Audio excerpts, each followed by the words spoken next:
13 जुलाई 2016 महाराष्ट्र के अहमदनगर के कोपर्डी गांव में गैंग रेप के बाद एक नाबालिग लड़की की हत्या कर दी गई। घटना के बाद कोपर्डी के निर्भया कांड के नाम से पूरे महाराष्ट्र में प्रदर्शन शुरू हुए। साथ ही इस घटना ने मराठाओं को एकजुट किया और ये प्रदर्शन आंदोलन में तब्दील हुआ।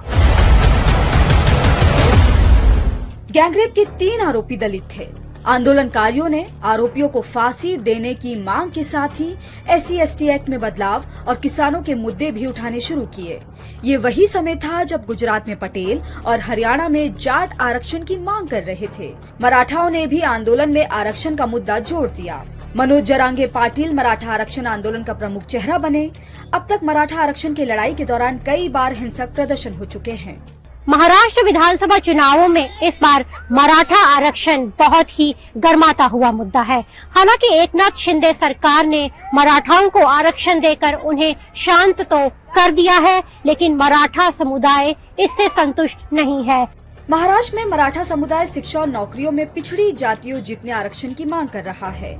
इस आंदोलन के प्रमुख नेता विनोद पाटिल का कहना है, मेन मांग हमारी आई है कि हमारी इकोनॉमी जो डिपेंड है ये एग्रीकल्चर पर है। ये पूरा हमारा इकोनॉमी कोलैप्स हो गया है। वो कोलैप्स होने के कारण नौजवान शहर की ओर आ रहा है और शहर में आने के बाद वो शिक्षा नहीं ले रहा है। तो इतनी महंगी शिक्षा हम नहीं ले सकते और शिक्षा लेने के लिए रिजर्वेशन चाहिए, इसलिए हमारी मांग है। क्या मौजूदा विधानसभा चुनाव में मराठा आरक्षण का मुद्दा असर डालेगा?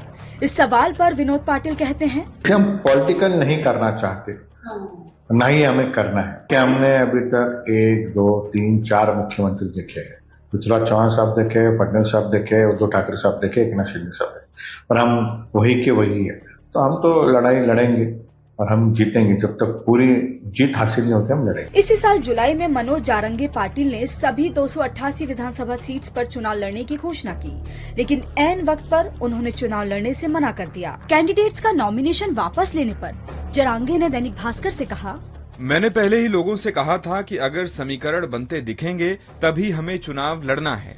अगर हमारे मुताबिक समीकरण नहीं बने। पूरा वीडियो देखने के लिए डाउनलोड करें दैनिक भास्कर ऐप।